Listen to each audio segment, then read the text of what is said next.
Now, we're live. We're live. Alive. We need a good cold opening. Rene, you should be singing right now. I should be singing right now. Yeah. Get married if you want.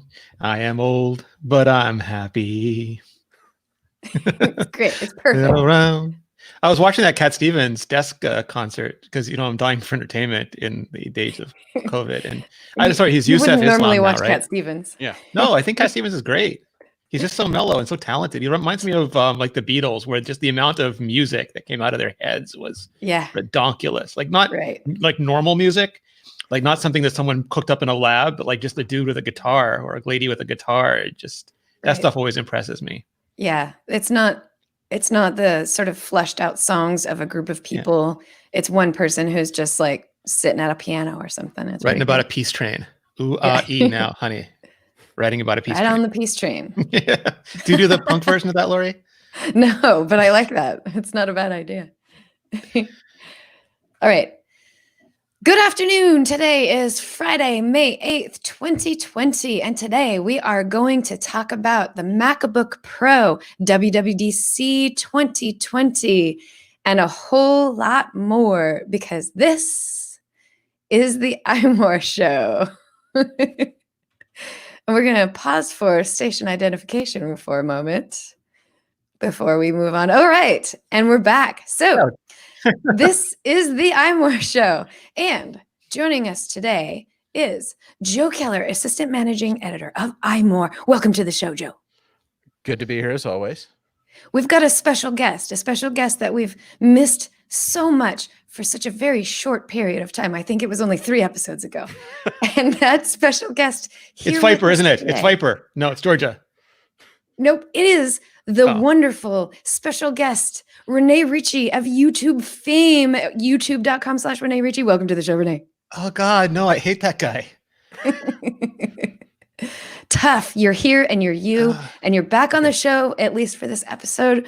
We love having you here. It was really great. If we can't have Georgia, it's great that we can have you. Georgia's going to be out for this episode. She's got some other things she has to take care of, whatever. She's more important. She's doing therapy stuff. So let's start with the biggest thing on everyone's mind right now, which is the MacBook Pro. The new MacBook Pro, the 13-inch MacBook Pro for 2020 was announced on Monday, and officially it is in most people's doorsteps either today, maybe a few people yesterday, maybe a couple of people this weekend, depending on how bad shipping is. Rene, you've got the 13-inch MacBook Pro. First, tell me a little bit about your how you got your MacBook Pro. And this is for everybody who's frustrated and struggling and irritated right now with shipping. You're not alone. Here's Rene's story. So I don't want to dunk on anybody, but like, let's say if you never saw a Magic Keyboard review from me, it's because that thing is still sitting somewhere in the UPS system, like weeks later. And if you didn't see a review from me, when everyone else's reviews went live, it's because UPS was just like, oh, you don't exist. We can't deliver to you. And I'm like, I existed yesterday. FedEx found me fine. So today I had to drive across to another city to where they have the depot and then wait in the snow for a few hours while they tried to find it. And you had to wait in the snow because of social distancing regulations, right? So were there other people standing in line as well? Or so they had room for 3 people inside and then everyone else was outside and it was snowing. And after the 3 people in the lobby got to walk out, did you ever actually get into the indoor waiting room? I got I was there early. Well, I wasn't there that early, but there were a lot more people when I left because there was only one person working, of course. Yeah. Well, hats off to UPS. They're working hard, and under these crazy conditions, it's got to be difficult. So, you guys are still trucking out there, and we appreciate that you're delivering packages as best you can. But I'm sorry, Rene, this was probably a very stressful week for you. It was fine. The hard thing was first that like FedEx and DHL, I ordered like a bunch of nonsense, like stuff that I ordered months ago and forgot to cancel. So like a toy showed up like overnight. It's just like we're sending it and the next day it was there. And then I got like some coffee I ordered the day before overnight. And then UPS is like, oh, we never do overnight shipments. I'm like, yes, you do. You do them all the time. And then they're like, you don't live there. I'm like, yes, I do. It's just like, I understand everything is messed up, but don't be part of the mess. You know, just Yeah. like, we're willing to be patient. Just give us the truth. If it's taking It's too true. long, I'll understand. It's true. So did you, since it's just barely in your hands, how much time have you gotten to test it out? So hands-on time, not a lot, but I spent like days and days just poring over everything and talking to everybody. So I have a pretty good handle on, like, especially why Apple. Well, if we back up, like, this is not the MacBook that some people wanted. Some people wanted like the 14-inch display, and some people wanted mini LED screens, and some people, of course, want ARM chipsets in them. But this was the MacBook that Apple could get out, given they needed to get Magic Keyboards in everything. Like, they needed to at this point, and they didn't have time to do everything else they wanted to do with it. So it's sort of like, we can get a Magic Keyboard in there. We'll get 10th gen in the higher end. Intel's charging a fortune for 10th gen though, so we can't even put it in the, to back up on that in a second, Intel's charging like $400 minimum for these chips. And the ones Apple wants are binned high end. So like when the chips come out, not all of them are created equal. Some of them are better performing than others. And Apple tests and they take the best of the best of the best. And they often ask for customization on top of that. So like Apple doesn't buy off the shelf. So it's even more expensive than Intel's already insane list price. And if you look at it, like, if it's a $300 more for the chip, that'll blow up the price of an entry-level MacBook Pro. And because Intel's floundering, the performance isn't that much different. Like, there's a few nice characteristics to it, and it's worth it on the higher end chips because there's more differences. But on the lower end chip, there's not much difference. So Apple is like, we'll save everybody $300. We'll stick with the old chips. Thank you very much. Here's your Magic Keyboard. This is the sort of thing that makes you say, oh, that's why Apple would switch to ARM. Yes. Right. So that also explains why the $1,200 or $1,300 MacBook Pro, the low end 13-inch MacBook Pro. It's funny to even call a MacBook Pro low end, but now there are two different versions of MacBook Pro. There's the low end MacBook Pro that starts at $1,299 and a higher end MacBook Pro that starts at $1,799. And I'm imagining what it all comes down to is that Apple wanted to continue to offer a MacBook Pro at its entry-level price point that we've come to understand. But they also wanted to give everybody that 10th generation Intel chip, because if the only thing they put out was a MacBook Pro with an 8th gen chip, people would have been pissed that it had what they wanted, remember? Like the other Mac, just give us the keyboard. We don't care if nothing else. Just give us the key. And then they gave you the keyboard. You're like, you only gave us the keyboard? Right, that is exactly. Such a lie. It's such a lie. And then, but then on the opposite end of the spectrum, if they would have only put out a 10th gen chip and then raised the price, everybody would have been pissed that they raised the price and the only thing that was new about it was that it had a 10th gen chip. So the funny thing is too, like, they've always had what do we want to call it? Like a low end stepchild of a MacBook Pro, because originally in the 2016 redesign, there was a 2-port version that they said would be perfect for MacBook Air people who wanted a Retina display. And then they went and made a new MacBook Air, and people were like, why? What is happening with this? It's not being updated. Then they updated it to add a touch bar. And the reason before it didn't have one is because the touch bar and the chip, the T2, originally T1, now T2 chip was expensive. So that would have blown up the price. But they got that lower, so they included that. And now people are like, well, then why do you still have this? Because you have a MacBook Air. And they're like, yeah, but this one is square and not wedge-shaped, and it's got a better screen. So if you really want, like if you're a photographer and you want a better screen, you can have this too. Okay, let's get off our backs. Get all the way off our backs.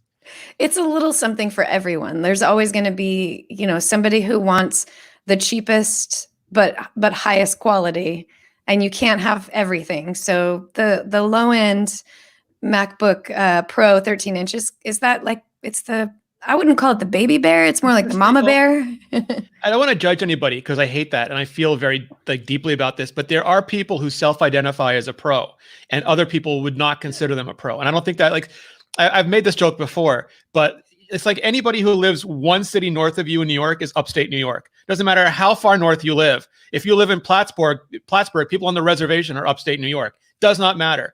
Anyone who lives and it's the same thing. Anyone who does your workload and more is a pro. Anyone who does your workload and less is not a pro. How dare you not call me a pro? He's not a pro. She's not a pro. And so there are people who just they're founders of startups, or they're aspiring videographers or aspiring YouTube, Instagrammers, and they consider themselves pro, and they want a machine that has the word Pro. Like they might want a jacket that has a certain brand on it. And this is like the affordable Pro for them. And I don't want to be judgy about it because I'm totally not. I think like if you enter into the pros and you're like, I like this design, I like being a pro, I'm aspiring to be a pro, that's the machine for you. No judgment here. So yeah, so let's talk a little bit about that because I think in the past when we talked about Apple updating the 13-inch MacBook Pro, I was excited because I wanted to get the new Magic Keyboard, and I had spilled coffee on my MacBook Pro and was worried that I was going to even lose it anyway. And I didn't order one. Oh, I know. I'm still not sure why I didn't. When it came down to it, and the new one came out. And I was very excited about it. My first thought was, but my MacBook Pro still works so great. Why would I replace it? And that's a testament to my 4-year-old MacBook Pro. It still works great. I don't need to, it feels new. I don't need to replace it. Now I'm in this weird in-between of like upgrading it would basically just be me kind of like following through with my FOMO that I always get with everything. But for computers, that's an expensive investment. It's already expensive to get the new iPhone every year. That's $1,000 every year. It adds up. Yeah. And then when I come up to this new MacBook Pro, which I want that new keyboard. It looks great. Even with, the entry level version, that's probably more likely my level, right? Is like, I don't need the $1,800 one. I don't need that much power. I still sat there thinking, but my 2016 MacBook Pro still works great. And I spilled coffee on it. It still works great. So I just haven't done it yet. I'm not saying I won't, but this is what I thought I might talk to you about. And this is something I've seen a lot of the bloggers and video reviewers say. They do a comparison with MacBook Air and MacBook Pro, and it really started getting me kind of thinking about my workload and whether or not I need the MacBook Pro or should I just get the MacBook Air? Is that really kind of the better replacement at this point? So in terms of processor spec and speed and capabilities, somebody like me, I use my computer to do a lot of typing. I'm, switching back and forth between one website and another. I'm never uploading anything other than iCloud. I take pictures on my iPhone. It automatically goes into iCloud. It automatically appears on my computer. I'm not uploading things. I'm not streaming things. Do I need the entry-level MacBook Pro, or am I actually just fine with a MacBook Air? So, there's a couple of questions that you can ask right up front that makes it super simple. First, if you want gold, you have to get a MacBook Air. Like, because some people, it's just like, that's the prime consideration. It's gold. And when the coffee shop's open, I'm going to flex with my gold, MacBook. The second thing is the display. If you want the DCI-P3 wide gamut display that's 20% brighter, then you're going to have to get the Pro because it's 500 nits, not 400 nits, and it's wide gamut, not sRGB. The last thing is the performance, and I apologize because this is really complicated. The chipset in the Air is technically 2 generations later, but it's also Y series, which is optimized for efficiency, not performance. And the chip in the MacBook Pro is U series. It's an older chip, but it's optimized for performance. So there's a little bit difference there. Also, the MacBook Air has better graphics chips right now than the MacBook Pro, but that means there's more execution units, but there's also display stream compression. So if you have a 6K monitor, Lori, you're going to have to get the MacBook Air or the higher end MacBook Pro. But what all that boils down to, like a simple way of looking at it is the MacBook Air will burst better. So like if you do things like opening apps, rendering websites, that kind of stuff, it'll do those bursts of activity really fast and then throttle back down to a normal level.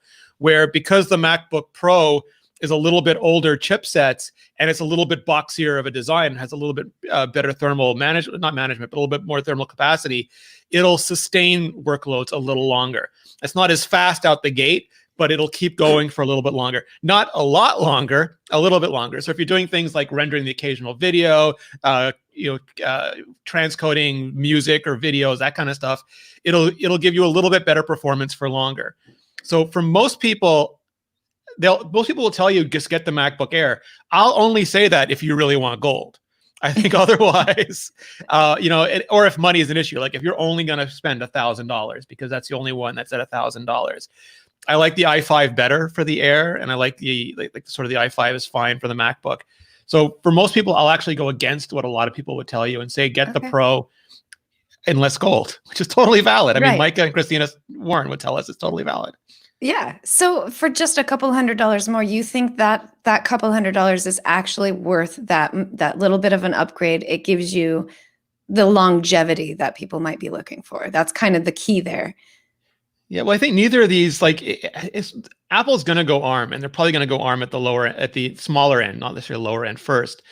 And some people might say, I'm not going to go near an ARM computer for 3 years. I'm just going to keep, like, Intel works. You guys have the pain of transitioning. Other people will be like, I can't stand these Intel machines. Give me ARM now. Mm-hmm. So, if you're one of those people, wait as long as, my philosophy is always wait as long as you can. Yeah. And when you can't wait any longer, buy what you need and then be happy with it, because it'll always be something next. Yeah, which is why it's great that Apple will do the minor spec bumps as often as they can. I mean, I think it'd be great if they could do them even more often, but they do them as often as they can for that exact reason, which is today I want to buy a new computer, so I'm going to go buy this new computer. Or I don't need a new computer today, but I might in 6 months, and 6 months from now, there might be another one that I want. Yeah. Yeah, no, absolutely. So like the Air is just really like, I think it's a prettier machine. It is a little bit lighter. It's that cool wedge shape, and it can kick into high gear when it needs to. But the Pro is like, and I'm biased because I like the screen is better, and you'll get me at the better screen every time. Mm-hmm. Yeah. And do you think that the screen really is like enough better for people who aren't doing any kind of videography or photo editing? For just the average person who might just be, browsing the internet, maybe they're watching movies on it too, maybe even doing some gaming on it, but nothing crazy, just average stuff. I can only put that in terms you'd understand, Lori. It's like, when you talk to me about the differences in AirPods, and I'm like, I can turn on my phone speaker and it sounds the same to me as the HomePod. And Lori's like, what is wrong with you? So like for me, I'm really visual. So I'll go, can't you see there's banding in the red gradient in that flower? And they're like, what gradient in the red? It's red. Okay, stop it. Okay. So it really depends how sensitive you are to photographic imagery. So then, in a way, you might even say the difference between the screen of the iPhone SE versus the screen of the iPhone 11 Pro, because I can't tell a difference. Yeah, those are both DCI-P3, but one goes to HDR, and also it's brighter. So like if you're working in a place that is brighter and you need the screen to go brighter, only the MacBook Pro is really going to go brighter. Mm-hmm. Right. Okay. Yeah. Whenever I see Joe, like he does these little Joe moves, which looks like he's warming up the Death Star. Like he's just sitting there and it looks like he's pushing that lever forward. You guys, if I say the wrong answer, talking, and we'll turn on the laser switch. Joe, did you order the MacBook Pro? No, I'm not going to order another portable Mac until they go ARM. Oh. I have a Mac Mini, and I have an iPad Pro, and I'm good. I've been working a lot on the iPad Pro recently, and actually, I was thinking about this while you two were talking. I don't like the apps that have come out, especially in the last year or so for the iPad Pro. Things like Pixelmator Photo and all of the updates to Lightroom Mobile have been great, because photo editing is the big concern in terms of power for me. Because writing, I can write on anything. But my my older MacBook Pro has started to struggle on photo editing, and the iPad Pro just sings, and that keeps getting me excited for the potential of an ARM Mac. Oh, yes. So that's why I'm waiting. Mm-hmm. Yep. What about a new iMac? There's rumors that there may or may not be a new iMac coming soon, iMac or iMac Pro, or both. And maybe as soon as sometime in June, possibly announced at WWDC. First of all, Joe, do you need a new iMac? Are you excited about that potential? I'm great with my Mac Mini right now, but the iMac was my first personal Mac that I had. That was the 2007 aluminum, first aluminum model. after they had the white plastic ones. Hmm. And I loved that thing. I loved the giant 27-inch display, all in one. Still waiting for the version of the iMac in that legendary patent that has the camera in the screen, but and this is why we don't pay attention to patents too seriously, children. Right. But yeah, I would be seriously tempted if it was a nice solid update, maybe even a new design, maybe. New design, right? Well, what would win you over? What would push you over the edge to go, okay, yeah, I'll get this new iMac? Well, I mean, I'm pretty good with my Mac Mini right now, especially since I have like a nice eGPU connected to it. But if the CPU performance or the GPU performance was just out of this world, or I don't know, they had a really good webcam, like Apple's definitely known for, really good webcams in their computers. Or some very compelling security feature. Mm-hmm. A T3 with a built-in fingerprint sensor on the screen. I don't know. I mean, the sky's the limit. We're just pretending, right? Yeah. Or if they made it even bigger. You love the bigger screens. The bigger, the better. Yeah. You want a 64-inch iMac is what you want. Does he love screens or does he hate bezels? I love exactly. I love giant screens. I hate bezels. One of the things I've noticed in working on my, so I've got two Macs and the iPad, and I generally work on either the Mac Mini or the iPad these days because I have that Magic Keyboard with trackpad now. I have to go back every so often to my MacBook Pro, which is a 15-inch, and going from the iPad to the MacBook is just such a transition. It's so weird. There's so much computer around my wrist now. When I go back to the MacBook Pro, it's kind of jarring, but it does kind of reaffirm my want for like a 15 or 16-inch iPad and accompanying Magic Keyboard. Yeah, that would be a behemoth of an iPad.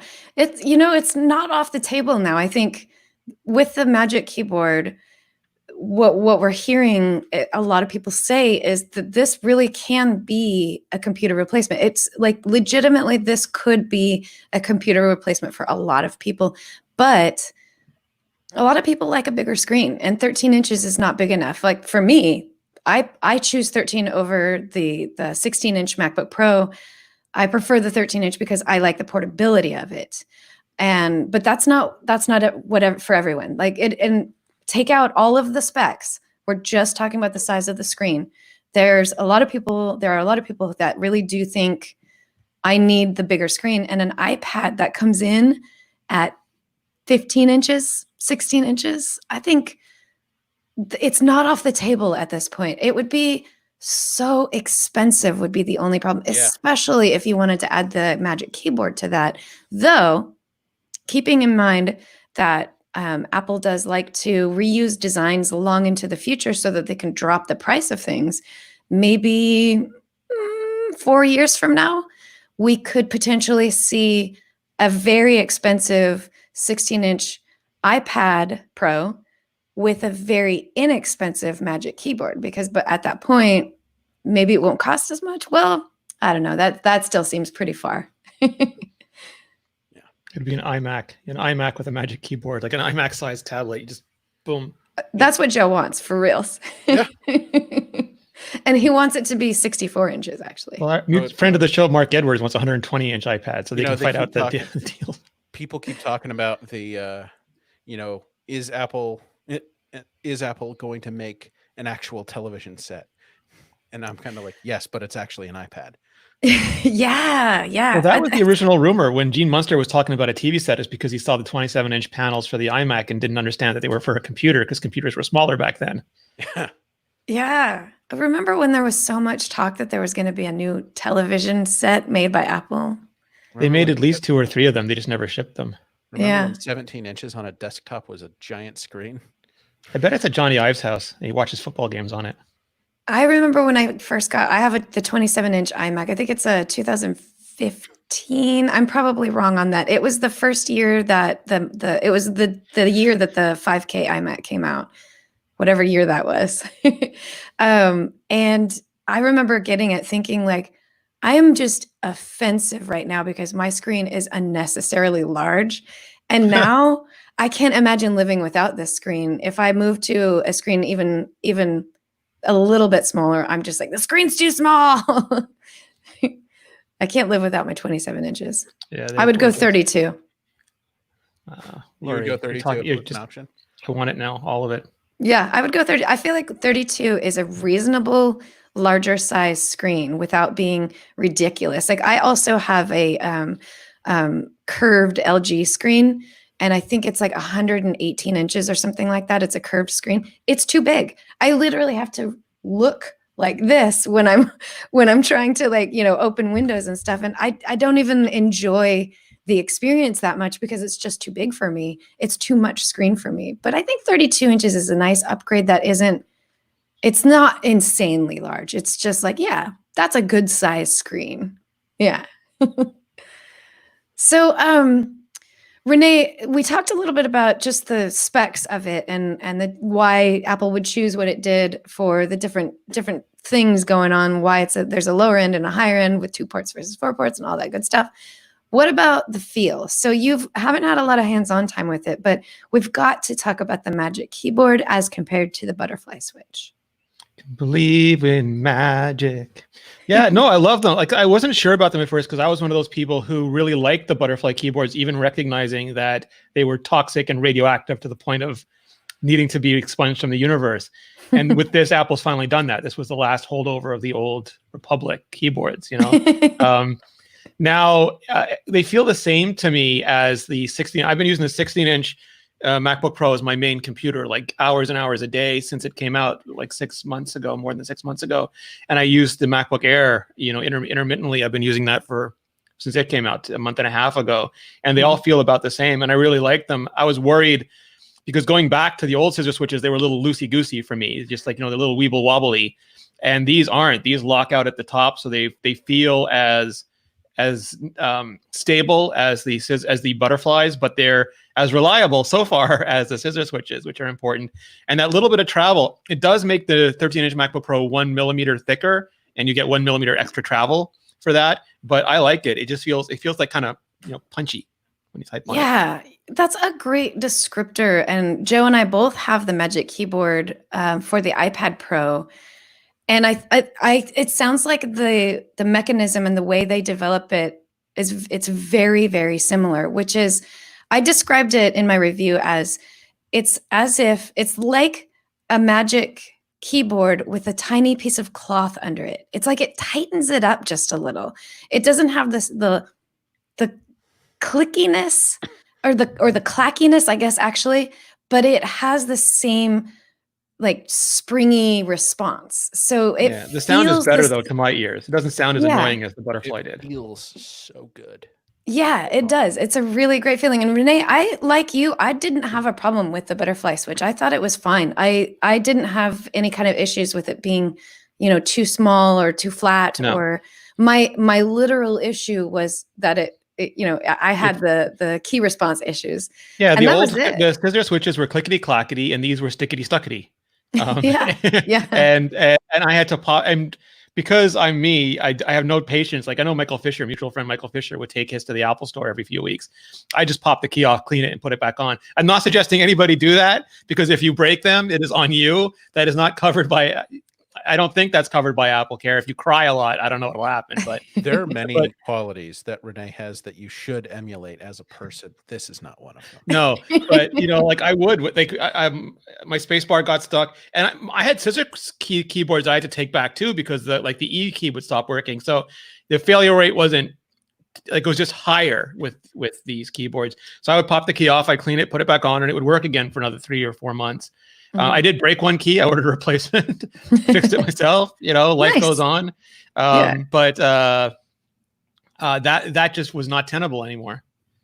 Yeah, and I was saying, like, I was fine with the butterfly switch. I thought it was an acceptable keyboard. I didn't have a problem with it. But the one thing that I do know, it's not that there's a problem for me. It's not that there was a problem with the butterfly keyboard. It's that the only keyboard I've ever loved the feeling and experience of using was a Magic keyboard.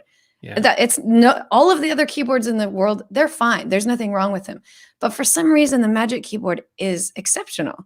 And Is it like your iMac keyboard to you? Does it feel the same? Yeah, Because they're both well, Magic, so- but they're yeah, Magic but the key. iMac keyboard it's wobbly, like what you were describing, Yeah. that like sort of loose key. Old school scissors.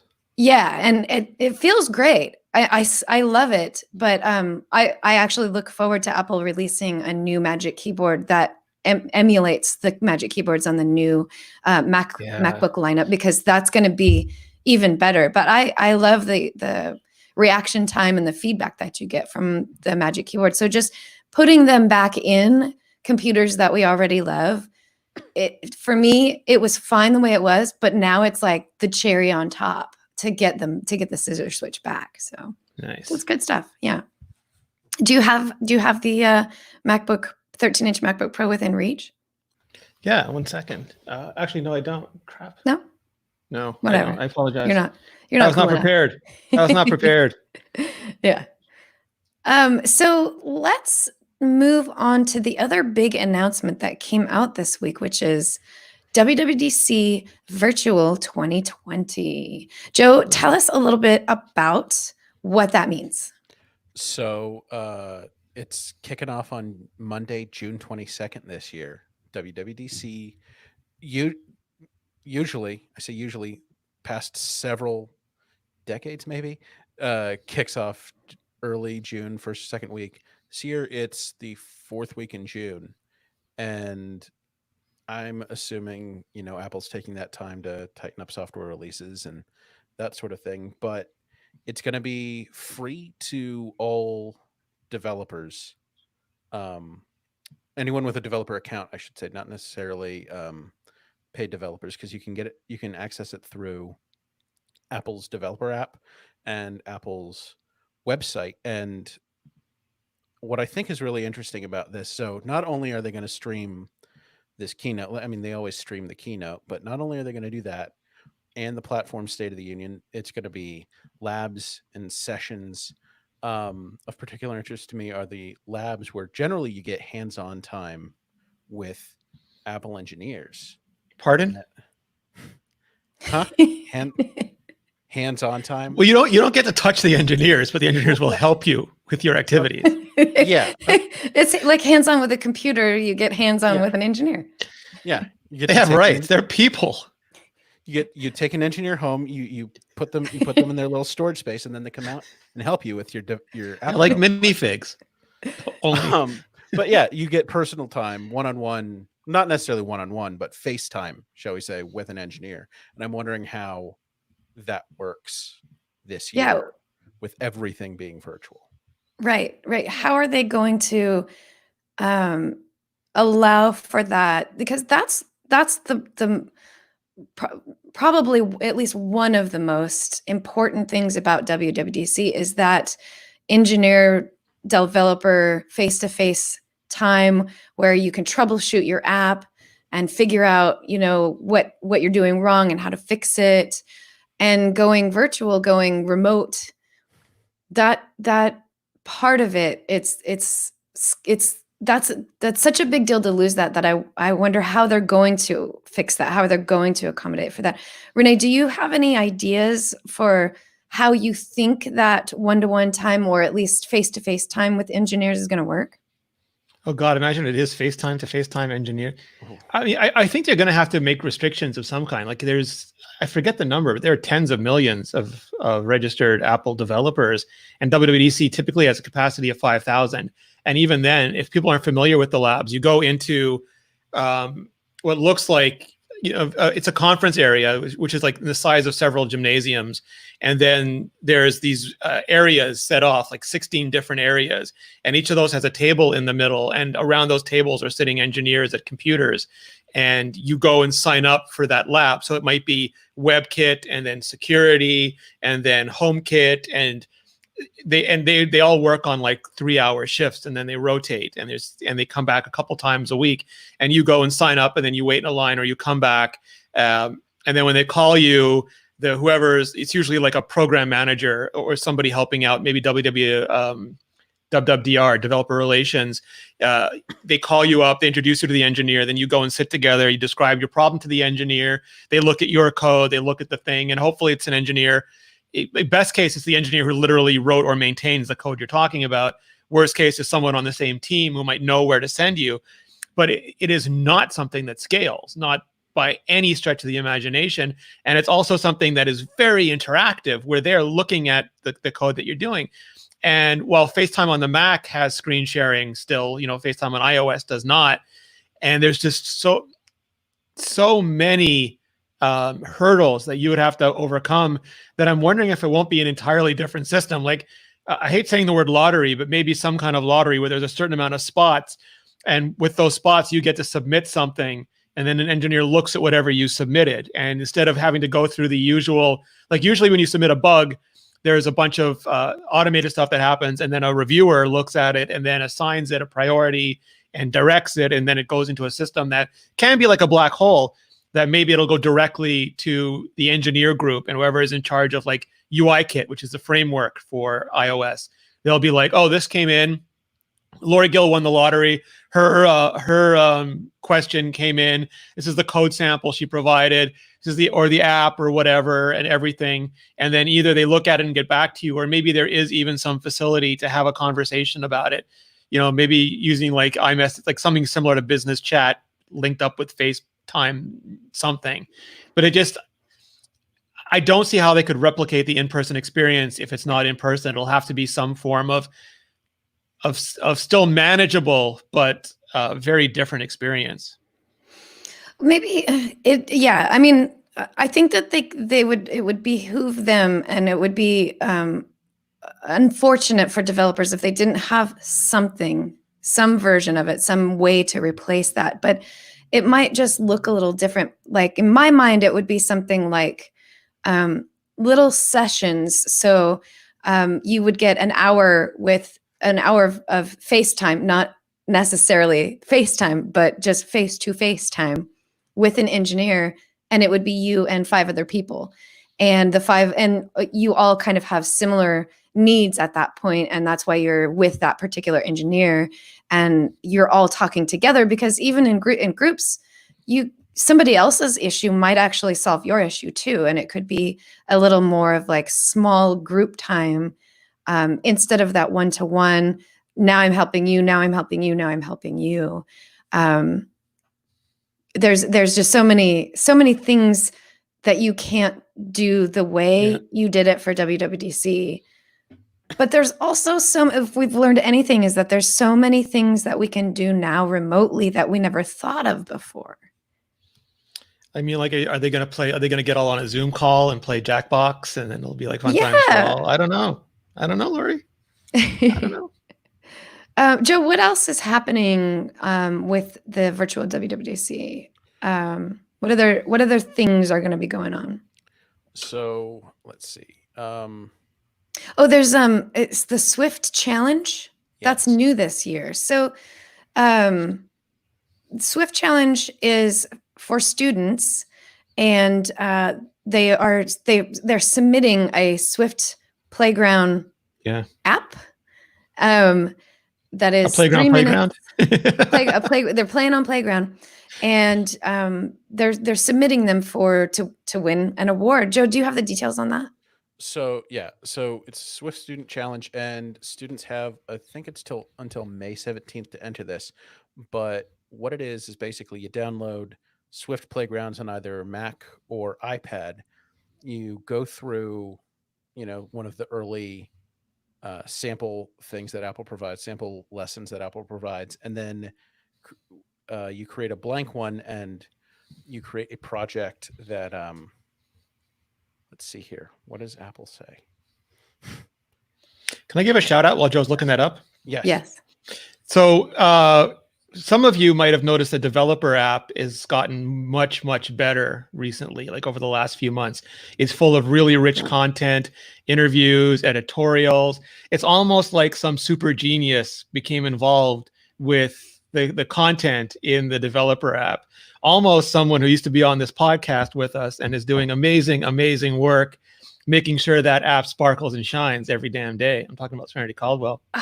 Serenity, you're the best. Yeah. Always making things better. That's so Whenever great. I open the no app, I say a idea. little thank you to Serenity. She's mentioned it on Twitter, so I don't feel like bad about saying it, but yeah. I say a little thank you to Serenity Caldwell every time I open up that app. Serenity, you are a magic maker. The best. Yeah. Absolutely. Yeah. All right. So Swift Student Challenge. What a student's going to need to do is they're going to have to create an interactive scene within a playground setting, and the scene has to be able to be experienced, Apple says, within 3 minutes. So you have to be able to run start to finish within 3 minutes. So don't go overboard. And then you submit that through the Swift Student Challenge website by it's midnight PDT, so midnight Pacific time on May 17th, or 11:59 Pacific time on May 17th. And then they'll judge, and when you win, if you win, you'll get what is going to be an even more exclusive item this year, which is a WWDC 2020 jacket, as well as a pin set. Something that no one else is going to get this year. Yeah. Just you and Tim Cook, you and Phil Schiller. Yeah, that's extra special. Yeah. So I think this Swift Student Challenge is, I think it's a really great way for them to continue to encourage young people to get into Apple and into coding. Usually they have like the student challenge, and the winners get to attend WWDC, which is a huge deal, but they don't get to attend a WWDC this year. So I think this is a good scholarship program this year. No. Yeah. It's a good sort of replacement. Rene, do you have any insight as to why they decided to do this version, this type of challenge this year, as opposed to the way they've done it in the past? And they could have just changed what the award was. Yeah, I think they really wanted to make it virtual. It's a hugely important thing to Apple to have the students and the scholarships and that aspect of the show, because it's not always easy for kids to get involved. They don't always have the same encouragement, the same access, all of those things. And being able to go to WWDC is a huge sort of carrot to incentivize these sorts of things. And because you literally can't go this year, I think they just wanted to make it both something that was doable for a large majority of the students who were watching, and that they could have some fun with the prizes. So this turned out to be, I think manageable sounds like a horrible word, but I think it's the right word. It's manageable to do it this way. Yeah. I think, this goes across the board with everything, not just with WWDC or with technology, but in my daily life, I come across things that we do every year. We always have a barbecue on Memorial Day, or, we have this big concert that we do locally with a bunch of local bands that we had to cancel this year. And there's this kind of mindset of, yeah, it's a bummer. We do this every year and we have to lose it this year. Or in the case of WWDC, there has to be an alternate version of it. But it's just this year. This isn't the way. Well, actually, this might be the new way that people do things if it turns out to work really well.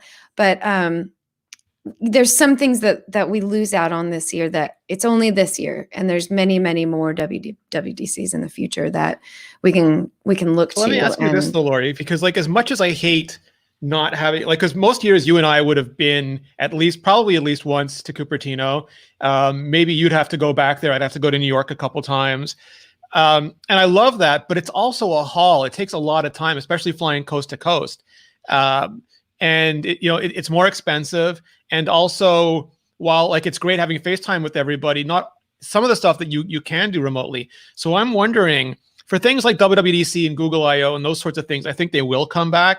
But I'm wondering if like everything has to come back, or because like you apparently, I don't know, you can tell me, you can look up in the air and see a sky in California now. Yeah. Like not a gray haze. And like animals are eating nuts on the streets because there's no cars on them. And I would hate to go all the way back. I would like for some of the stuff, like the smaller stuff, to stay virtual, and then just have like the in-person stuff be the bigger stuff. Yeah. Joe, you probably have some insight on this too, but what comes to mind first and foremost to me is that the infrastructure around conventions, it facilitates large amounts of revenue for lots of people in lots of different ways. So at WWDC, for example, there's all these little side conferences. They're losing out by not being layers and next door and exactly. So part of why layers and next door and smaller conferences like that exist is because it's around WWDC. So if they do remote only, which I haven't heard whether or not any of them are, I wonder how negatively that impacts their ability to succeed in revenue for the year. And that's what I don't want to lose. I love the idea of a cleaner world, of less expensive travel. I love not being shackled to traditional conferencing, but if it means that the smaller guys lose out, I would rather keep that going, the big things going, so that the smaller things around it can continue. There's certain, that's fair. You know, I wouldn't assume that local businesses couldn't meet their revenue needs if it weren't for WWDC, but I have a feeling that they have yearly planned for a huge revenue boost around this time of year, and maybe have overspent in the past, assuming that they would get the revenue bump that they would have gotten in June, and now don't get. And now they're swimming, you know, to like treading water, trying to figure out how they're going to make up for what they already spent, the money that they already spent. Presumably there was enough warning that nothing major happened, but there's a lot of things that get impacted when the conference doesn't happen. So that's what comes to my mind with that. Joe, what do you think about that? Do you like the idea of at least maybe some of the smaller conferences just going 100% virtual? Well, I mean, I've never been able to attend any of these conferences because I've never been out to WWDC during conference time. So screw you guys is what Joe's saying. Yeah, I don't care. But no, I think if the smaller conferences could find a way to go virtual that would keep them afloat and keep people who helped organize them afloat, I think, that's the sort of ideal solution for, emergencies such as this. But I think there's a lot, and I think one of the things this whole situation is teaching us is there's a lot to be said for direct human interaction. Oh, hands-on time, if you will. Yes. I'm telling you, I'm going to miss things like the beard bash. I'm going to miss things like just showing up at a bar after WWDC and just interacting with people. And Joe, you're so right about that. There's an element, and that's one of the things that is going to be, I think, the thing that everyone is going to miss the most from WWDC is Can I ask you this? What about a hybrid? Because one of the problems WWDC could just never scale, and out of the millions of developers, only 5,000 could attend, or anyone willing to pay for a hotel just to hang around there.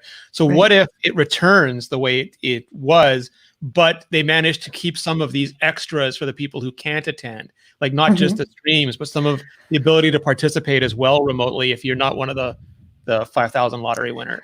Yeah, this hybrid idea. And Joe, actually, you kind of made the joke about how you haven't been to WWDC, so you've never been to any of the other side conferences either. What if the side conferences all went virtual? They could save money because they wouldn't have to rent the space and bring all the people out to do it. But we could still support them financially by purchasing our remote conferencing Like if you Virtual could, if you could go to a remote conference, would you do that? Do you think that would be? Oh, I think I'd definitely participate in some of those. Well, I say Yeah. participate. I'd watch, but yeah. Yeah. Well, I think that's the key, though, is that there should be some level of participation, some level of interaction. Otherwise, you're just watching a seminar. That's not as good. Like you need a conference that gets a little bit more interactive. So I think you're right. Like you would participate because you would want that conference to be something you could The participate presenter in. has to be able to look down and see you ignoring him and typing away on your freshly installed new version of OS, as well as anybody else in this world. I need to be able to sit in the virtual front row, looking down at my iPad, checking out iPad OS 14 when I'm supposed to be paying attention to what they're speaking. Yeah, exactly. Which makes me think, what about a virtual reality WWDC? Wait for Apple Glasses AR. So you're still in your own environment, but Tim Cook's right there. Yes. Good Yes. morning. Yeah. Good morning. He's saying good morning right there, right in front of your face. That's a genuine Tim Cook good morning. They had John Prosser on the Gadget Cast yesterday talking about the Apple glasses, saying they look like regular glasses, black and white. But they the part that killed me is he said, "Imagine Google Glass, but made by people who care." Made by people who have a fashion sense. So I actually didn't get a chance to watch that yet. So I'm in the dark. I'm sorry. I will get to it. I will watch it. When he says regular glasses, do you mean like what you're wearing on your face right now? Like that kind of regular? So the Focals by North, they use a regular pair of glasses. In fact, they look very similar to what you're wearing right now. But a lot of things I've heard is that people don't like the way they look. They think they look bulky and chunky and weird, and there's a big thing on the side that sticks out a little bit. Apparently the Apple glasses don't have like those. them. Like they're because apparently Amazon was going to make regular glasses and they couldn't for some reason, so they made the new version that is a little bit chunkier. But these are supposed to be not that chunky. Like they're supposed to look really like regular glasses, and then connect to your. Some people have said Apple Watch, but I have because the Apple Watch is still so dependent. But like they would connect to your iPhone the way the Apple Watch does, or at least the original Apple Watch did, and have all the logic just beamed to them. So they would definitely, in order to keep that little tech box slim, it would have to not be able to do a whole lot, I would imagine. Well, Apple is way better than like anyone else in this world at miniaturized silicon, like because they make Apple Watch. If you think about it, like there's a lot of people who will debate Android versus iOS, but when you look at it, like I think dispassionately, Apple has managed to take what runs on the iPhone and make it run on tablets and make it run on phones, which no other vendor has been able to do, not successfully. Like Android Wear is still not good. And Qualcomm literally can't afford to make, because they don't have enough customers for it. It can't afford to make chips for watches, so they just use old phone chips. So yet Apple's now got 6 years of experience making tiny systems in package, not just for the watch, but even tinier ones for AirPods Pro. That thing's got a 10-core system in package on it, and that thing's tiny. And if you can imagine that being like in the side of glasses, that's not a big chunky box like Focals by North. That's like maybe a little tiny thing inside the frame. So I think we'll absolutely get the worst Apple glasses we've ever seen with the first one. They'll only get better from there, but I think they'll be better than what we've had previously. Yeah, it's like someone's first iPhone is always their worst iPhone. Yes. And that's still going to be pretty good. Think about this, though. The first Apple Watch is not that much different than the Apple Watch we have today.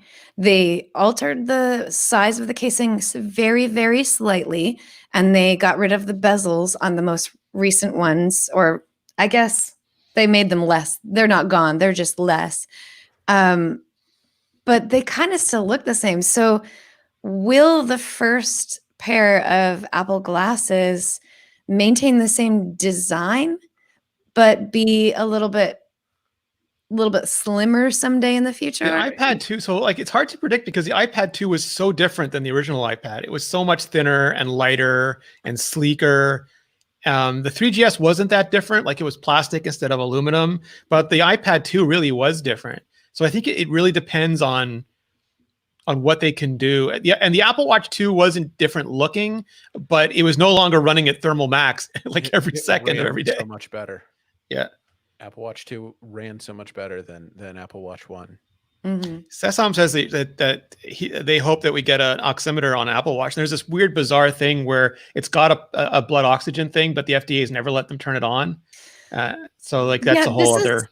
This is not unusual. At CES, there were a couple of companies that were excited about their blood oxygen monitors on their new wearables that was coming later this year. They're ready to ship, but they're waiting on FDA approval.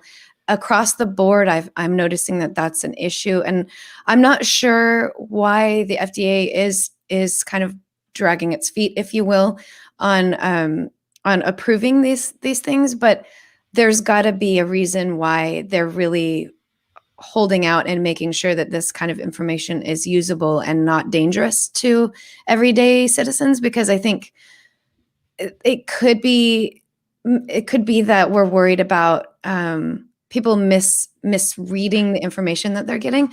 If anybody can convince the FDA to approve a blood oxygen monitor, though, I think it would be Apple, because what Apple does successfully is figures out a need and then puts that in the health app so that we're tracking something that matters. You know, ECG is a great example of that. You can't just put an ECG monitor in a wearable and just there it is. You have to have some kind of application or program that understands what it's reading and then provides that information in an understandable way to you and I. So right now, the issue might just be that, sure, there's a blood oxygen monitor. What does that mean? What is it monitoring? And when it monitors it, what does that data mean to me and how I can interpret it? So I think, so Rene, you're saying that there's rumors that like my Apple Watch, or maybe at least your Apple Watch, has a blood oxygen monitor already in it? Well, that the existing technology for a couple of years at least has been able to do blood oxygen, but that it's now Dave, mutual friend Dave Mark has been tweeting about it a lot, that it's able to do it, but they can't turn it on because FDA. Right. Yeah.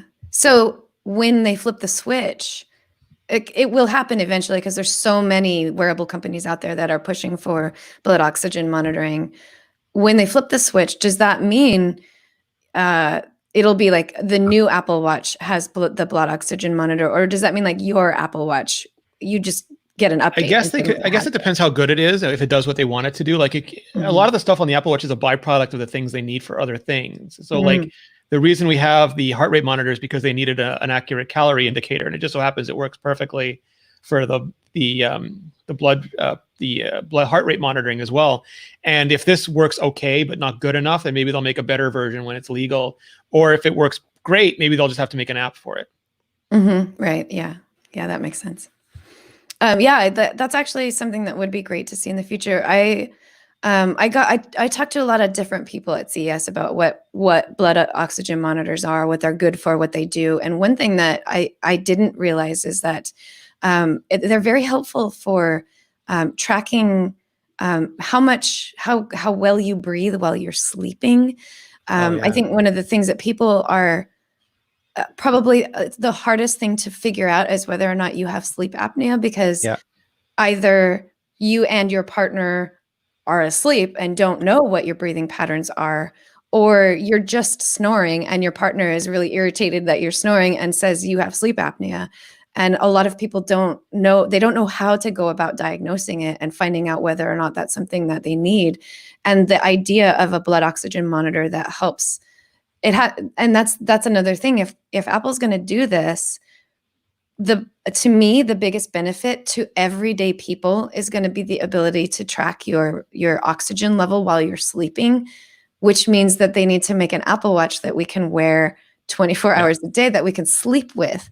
And that's going to be a really, like, how do we do that? How does Apple solve for, I want to wear it while I sleep, take it off while I take a shower, and then put it right back on? So how do I get such a big charge that fast? So what I would like is something, and Apple bought Bedded a couple of years ago, so people have been hoping Mhm. that they would do this like for a while. What I'm hoping for is something like ultra low power mode, where everything goes to sleep except for the sleep reading stuff. And I know that's a lot of stuff still. It's like the motion sensors and a bunch of stuff, but basically it doesn't do anything. Like the display doesn't turn on every time you roll around. It doesn't it turns off the display basically, unless you wake up and go, I want to see it.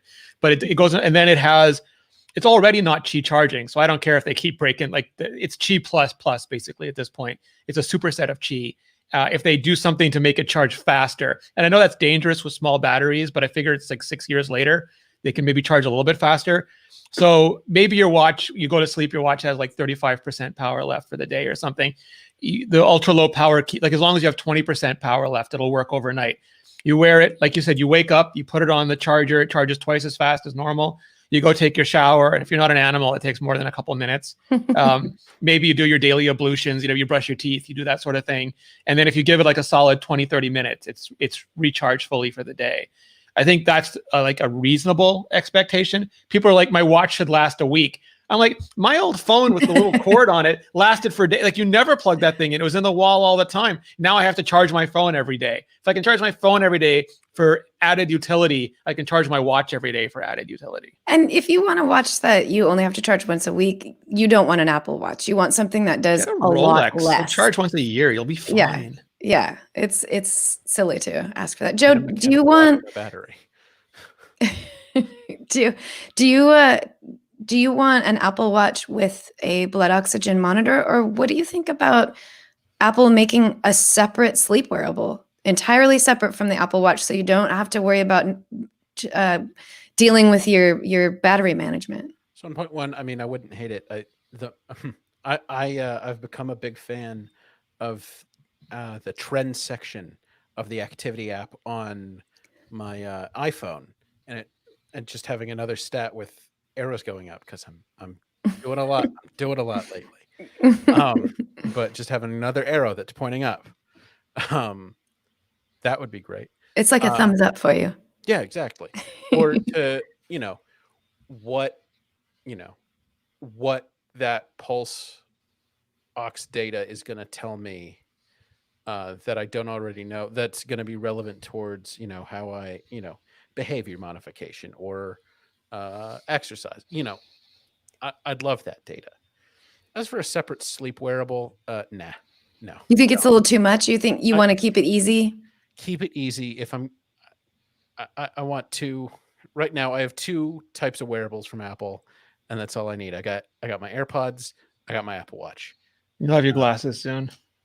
I'll take a third in the form of glasses. Stephen Polakov is asking about glucose. I hope I got that right. Is asking about blood glucose levels, and Apple keeps buying companies that do that. And every company says they've got a breakthrough and it's about to work. And my sense that it's really like AirPower, where the promises are not the reality, and it doesn't work at a consumer electronic scale yet. And they're super hopeful because they keep buying these companies. And maybe one day one of them will have a breakthrough, but I think it'll be a while until that's actually watch-sized. I mean, that's obviously something that they really want to do. And I think it's something that a lot of people would get a lot of benefit out of, but also, it's kind of like what we were talking about with this pulse ox monitoring. We don't want it there unless it's going to work, unless Apple has confidence in it. Yeah, because people's lives are on the line. Exactly. Yeah. Well, we have come to the end of the hour. Rene, it has been great to have you back on. We don't miss you at all. I don't miss you guys either, except I watch every show and try to make fun of you while you're doing it, because out of my sense of isolation and loss. I see you in the comments. Sometimes, yeah. Sometimes I try to throw Georgia off her game, but she's a pro. It's no use. I know. She is a pro. We missed her this week. Yeah. She didn't miss you this week, though. Oh, this penguin hacker person in the chat room is talking about hot Atlanta while it's snowing here. I don't know what is happening to the world. Polar vortex. We're getting a polar vortex right now. Are you in the polar vortex too, Joe? I am in the polar vortex. It's not that polar for me, it seems like, but it's colder than it should be for May. And Lori barely knows that it's May because the sun is just 3 degrees further south in the sky. You said it's snowing, or it was snowing for you, right? It's 87 degrees right now. And Lori, do you even understand the concept of cold? No, I don't. I don't even understand snow. I've only Cold seen is when it. she accidentally walks into an air-conditioned room without a sweatshirt on. Yeah. 75 degrees is weather. Yeah. Oh, yeah. No, that's no joke. I will wear a sweater when it's 75 degrees because I'm just so used to warm weather. Good God. Yeah. No, I know. I'm very lucky. So thank you to everyone that popped in and joined us live. You guys were real chatty in here today. I think somebody had mentioned, do I still like the iPhone SE? I am still using it every day as a daily driver, and I am not missing the iPhone 11 Pro. I'm not kidding. Absolutely love it. I switched from the iPhone 11 Pro to the iPhone SE, and I do not regret it. It's been just a awesome. wonderful experience for me. So anybody who is wondering about that, I still do love it.